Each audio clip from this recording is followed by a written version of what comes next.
একটা বিশেষ দল তারা পরাজয় অনুভব করে আমাদের নারী কর্মীদের মধ্যে হামলা করা হচ্ছে, অত্যন্ত ন্যাক্কারজনক। এ নিন্দা করা ভাষা আমার নাই। যারা নারী স্বাধীনতার কথা বলে তারা নারীদেরকে হেনস্থা করা, এটা কোন স্বাধীনতা? এটা মা বোনদের ইজ্জতের উপর হানি তাদের।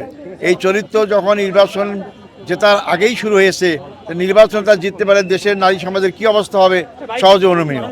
আমি তীব্র নিন্দা করি।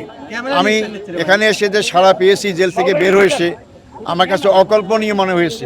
আমি বিশেষ করে নারী না বোনদের যে সাড়া পেয়েছি, এবং আজকে যুব সমাজের শুধু র্যালি, আজকে এটা আমার জামাত ইসলামের র্যালি না, শুধু যুব সম্প্রদায়ের।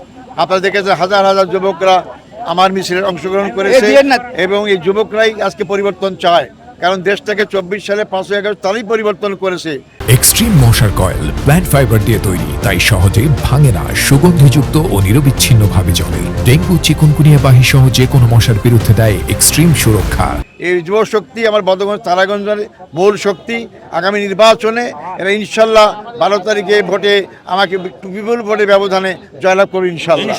কোনো অভিযোগ আছে কিনা আপনার? আমার অভিযোগটা হচ্ছে যে আমি এখানে বলেছি যে আমার এখানকার নারী কর্মীকে এক জায়গায় বাড়ি থেকে বের করে দেওয়া হয়েছে।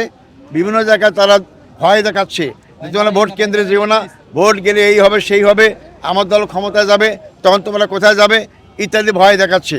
আমি আমাদের কর্মীদেরকে বলেছি, প্রশাসনকে বলেছি, প্রশাসন মোকাবেলা করবে ইনশাল্লাহ। প্রশাসন যদি ব্যর্থ হয়, আমার যুবশক্তি তার মোকাবেলা করা যথেষ্ট।